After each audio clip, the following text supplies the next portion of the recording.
Surat Paulus yang pertama kepada Timotius, pasal 1 ayat 1-2. Salam. Dari Paulus, Rasul Kristus Yesus, menurut perintah Allah, Juru Selamat kita dan Kristus Yesus, dasar pengharapan kita. Kepada Timotius, anakku yang sah di dalam iman, kasih karunia rahmat dan damai sejahtera dari Allah Bapa dan Kristus Yesus Tuhan kita menyertai engkau.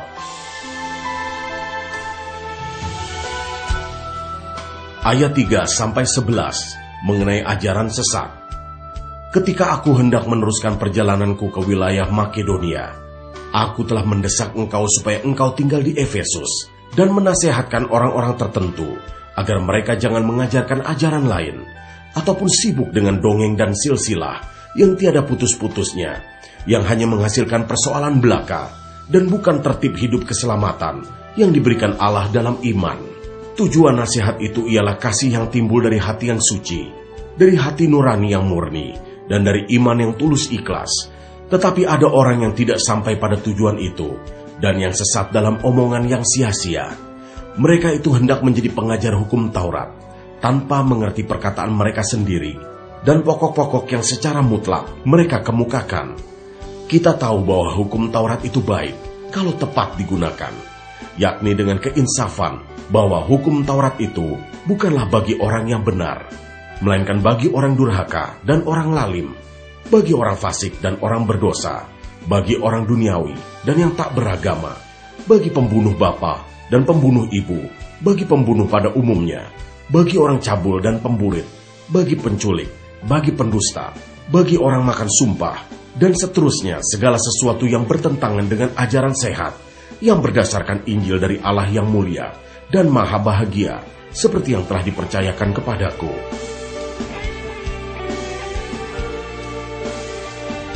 Ayat 12-17, ucapan syukur atas kasih karunia Allah. Aku bersyukur kepada Dia yang menguatkan aku, yaitu Kristus Yesus, Tuhan kita, karena Ia menganggap aku setia dan mempercayakan pelayanan ini kepadaku. Aku yang tadinya seorang penghujat dan seorang penganiaya dan seorang ganas, tetapi aku telah dikasihinya, karena semuanya itu telah kulakukan tanpa pengetahuan, yaitu di luar iman.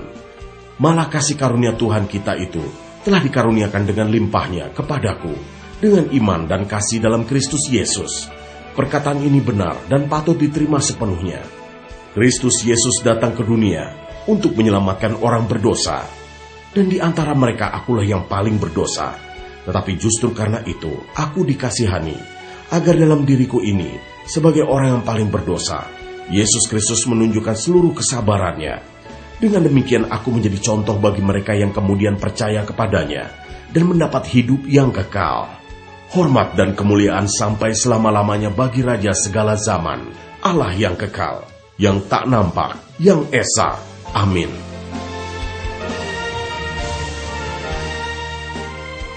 Ayat 18-20. Tugas Timotius. Tugas ini kuberikan kepadamu, Timotius anakku, sesuai dengan apa yang telah dinubuatkan tentang dirimu, supaya dikuatkan oleh nubuat itu, engkau memperjuangkan perjuangan yang baik dengan iman dan hati nurani yang murni. Beberapa orang telah menolak hati nuraninya yang murni itu, dan karena itu kandaslah iman mereka. Di antaranya Himeneus dan Alexander, yang telah kuserahkan kepada iblis, supaya jeram mereka menghujat.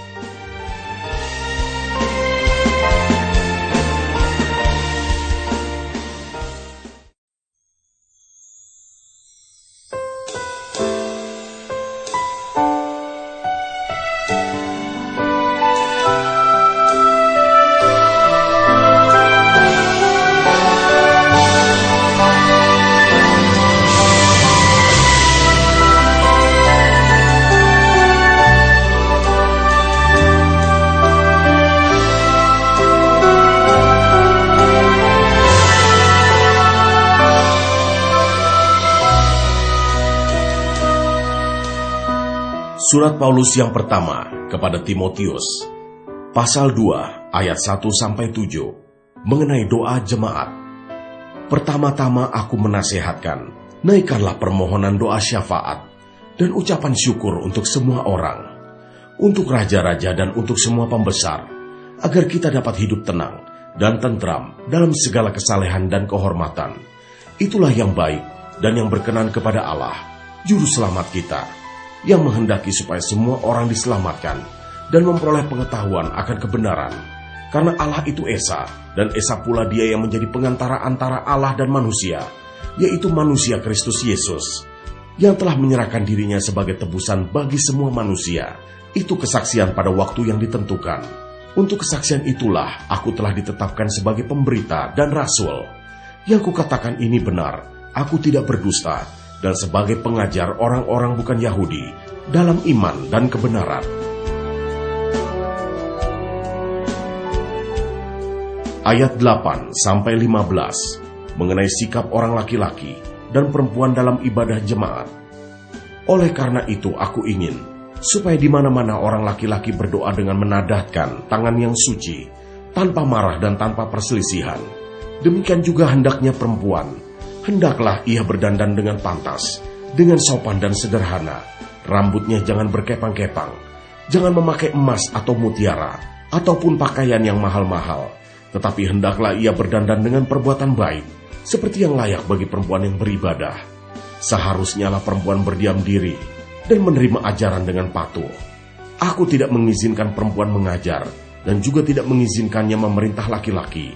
Hendaklah ia berdiam diri. Karena Adam yang pertama dijadikan, kemudian barulah Hawa. Lagi pula bukan Adam yang tergoda, melainkan perempuan itulah yang tergoda dan jatuh ke dalam dosa. Tetapi perempuan akan diselamatkan karena melahirkan anak, asal ia bertekun dalam iman dan kasih dan pengudusan dengan segala kesederhanaan.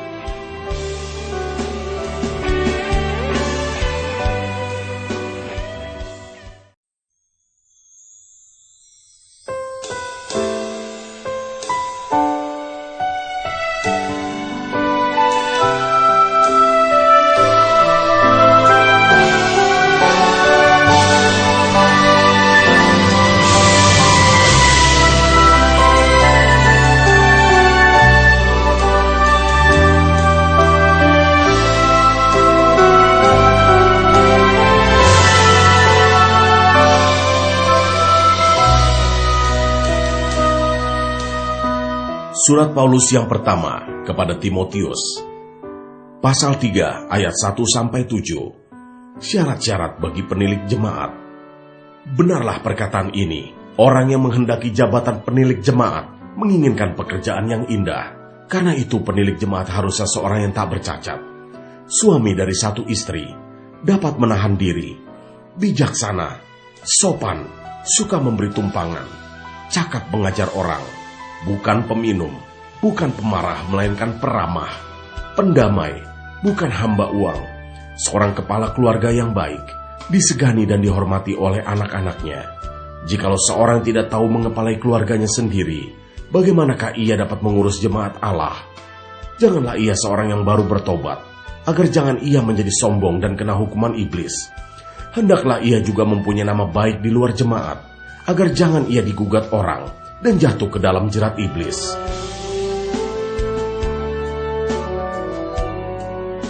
Ayat 8-13, syarat-syarat bagi diaken. Demikian juga diaken-diaken, haruslah orang terhormat. Jangan bercabang lidah, jangan penggemar anggur, jangan serakah, melainkan orang yang memelihara rahasia iman dalam hati nurani yang suci. Mereka juga harus diuji dahulu, baru ditetapkan dalam pelayanan itu, setelah ternyata mereka tak bercacat. Demikian pula istri-istri, hendaklah orang terhormat, jangan pemfitnah, hendaklah dapat menahan diri, dan dapat dipercayai dalam segala hal. Diaken haruslah suami dari satu istri, dan mengurus anak-anaknya dan keluarganya dengan baik, karena mereka yang melayani dengan baik, beroleh kedudukan yang baik, sehingga dalam iman kepada Kristus Yesus, mereka dapat bersaksi dengan leluasa.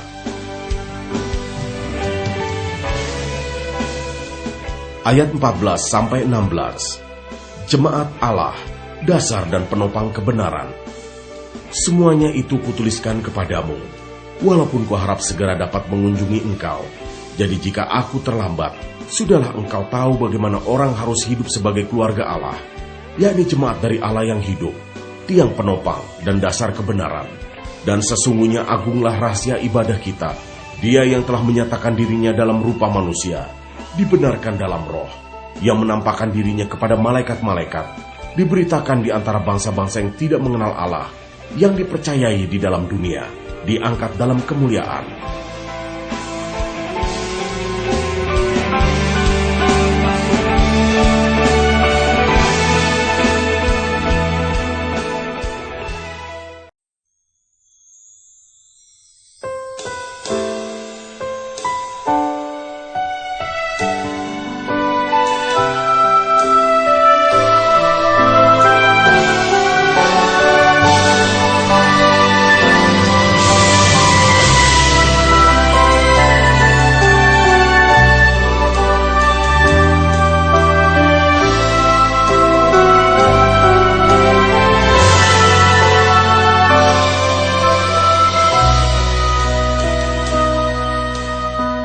Surat Paulus yang pertama kepada Timotius.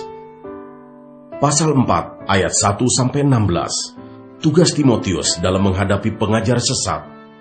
Tetapi Roh dengan tegas mengatakan bahwa di waktu-waktu kemudian ada orang yang akan murtad, lalu mengikuti roh-roh penyesat dan ajaran setan-setan, oleh tipu daya pendusta-pendusta yang hati nuraninya memakai cap mereka. Mereka itu melarang orang kawin, melarang orang makan makanan yang diciptakan Allah, supaya dengan pengucapan syukur dimakan oleh orang yang percaya dan yang telah mengenal kebenaran. Karena semua yang diciptakan Allah itu baik, dan suatu pun tidak ada yang haram, jika diterima dengan ucapan syukur, sebab semuanya itu dikuduskan oleh firman Allah dan oleh doa.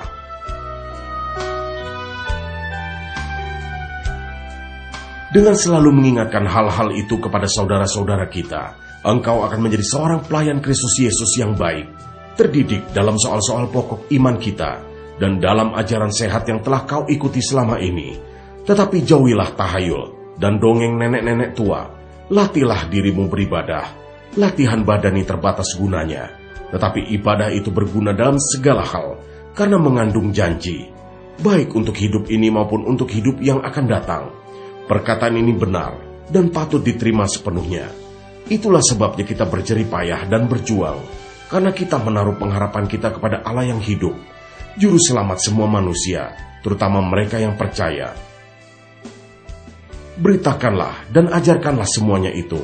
Jangan seorang pun menganggap engkau rendah, karena engkau muda. Jadilah teladan bagi orang-orang percaya dalam perkataanmu, dalam tingkah lakumu, dalam kasihmu, dalam kesetiaanmu, dan dalam kesucianmu. Sementara itu, sampai aku datang, bertekunlah dalam membaca kitab-kitab suci, dalam membangun dan dalam mengajar. Jangan lalai dalam mempergunakan karunia yang ada padamu, yang telah diberikan kepadamu oleh nubuat dan dengan penumpangan tangan sidang penatua. Perhatikanlah semuanya itu, hiduplah di dalamnya, supaya kemajuanmu nyata kepada semua orang. Awasilah dirimu sendiri dan awasilah ajaranmu. Bertekunlah dalam semuanya itu, karena dengan berbuat demikian, engkau akan menyelamatkan dirimu dan semua orang yang mendengar engkau.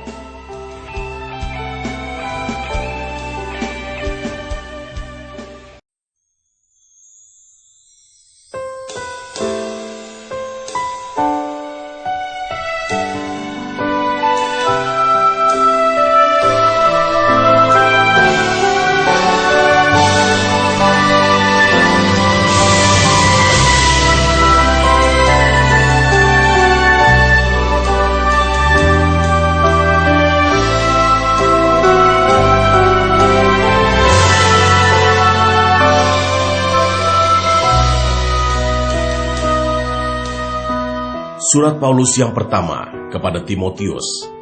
Pasal 5 ayat 1-2 mengenai saudara-saudara seiman. Janganlah engkau keras terhadap orang yang tua, melainkan tegurlah dia sebagai bapa. Tegurlah orang-orang muda sebagai saudaramu, perempuan-perempuan tua sebagai ibu, dan perempuan-perempuan muda sebagai adikmu dengan penuh kemurnian.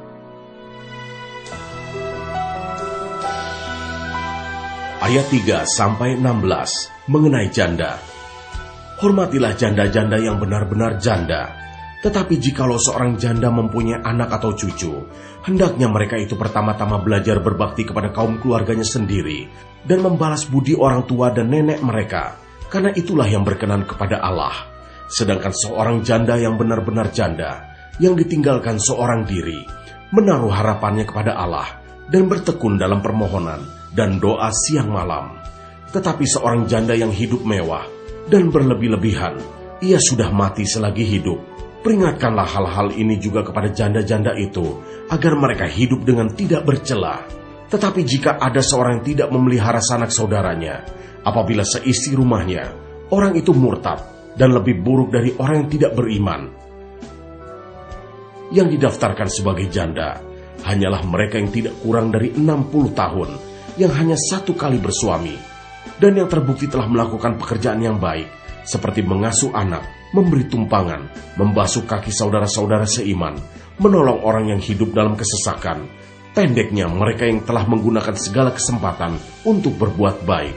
Tolaklah pendaftaran janda-janda yang lebih muda, karena apabila mereka sekali digairahkan oleh keberanian yang menceraikan mereka dari Kristus, mereka itu ingin kawin, dan dengan memungkiri kesetiaan mereka yang semula kepadanya, mereka mendatangkan hukuman atas dirinya. Lagi pula dengan keluar masuk rumah orang, mereka membiasakan diri bermalas-malas, dan bukan hanya bermalas-malas saja, tetapi juga meleper dan mencampuri soal orang lain, dan mengatakan hal-hal yang tidak pantas. Karena itu aku mau supaya janda-janda yang muda kawin lagi, beroleh anak, memimpin rumah tangganya, dan jangan memberi alasan kepada lawan untuk memburuk-burukan nama kita. Karena beberapa janda telah tersesat mengikut iblis. Jika seorang laki-laki atau perempuan yang percaya mempunyai anggota keluarga yang janda, hendaklah ia membantu mereka sehingga mereka jangan menjadi beban bagi jemaat. Dengan demikian jemaat dapat membantu mereka yang benar-benar janda.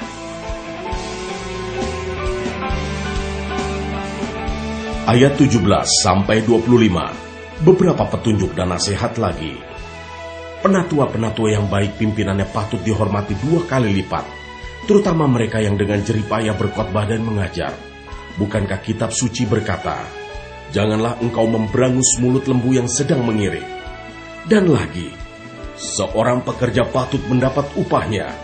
Janganlah engkau menerima tuduhan atas seorang penatua, kecuali kalau didukung 2 atau 3 orang saksi. Mereka yang berbuat dosa, hendaklah kau tegur di depan semua orang agar yang lain itu pun takut. Di hadapan Allah dan Kristus Yesus dan malaikat-malaikat pilihannya, kupesankan dengan sungguh kepadamu, camkanlah petunjuk ini tanpa prasangka, dan bertindaklah dalam segala sesuatu tanpa memihak. Janganlah engkau terburu-buru menumpangkan tangan atas seseorang, dan janganlah terbawa-bawa ke dalam dosa orang lain. Jagalah kemurnian dirimu. Janganlah lagi minum air saja, melainkan tambahkanlah anggur sedikit, berhubung pencernaanmu terganggu dan tubuhmu sering lemah.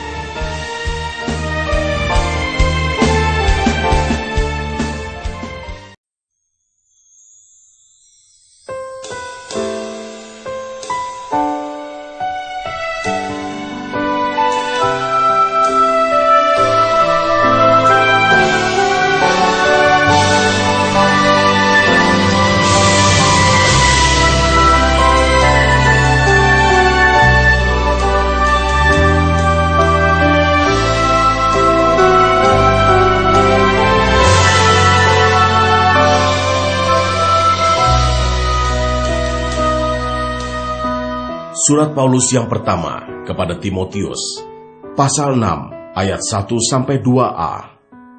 Semua orang yang menanggung beban perbudakan hendaknya menganggap Tuhan mereka layak mendapat segala penghormatan, agar nama Allah dan ajaran kita jangan dihujat orang.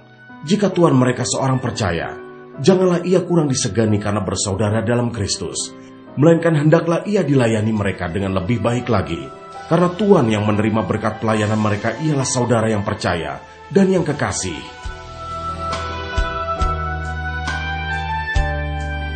Ayat 2b-10 mengenai penyakit bersilat kata dan mengenai cinta uang.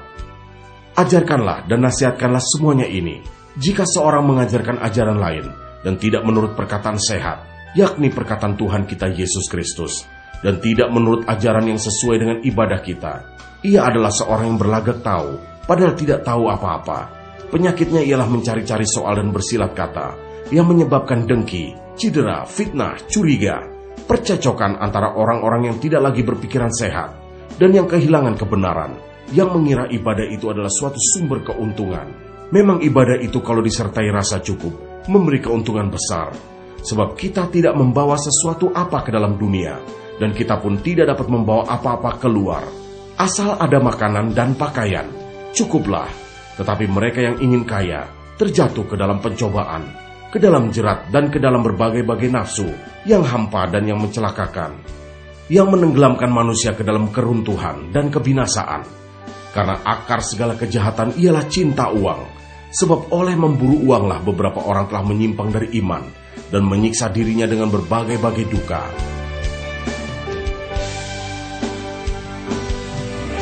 Ayat 11-21, pesan penutup.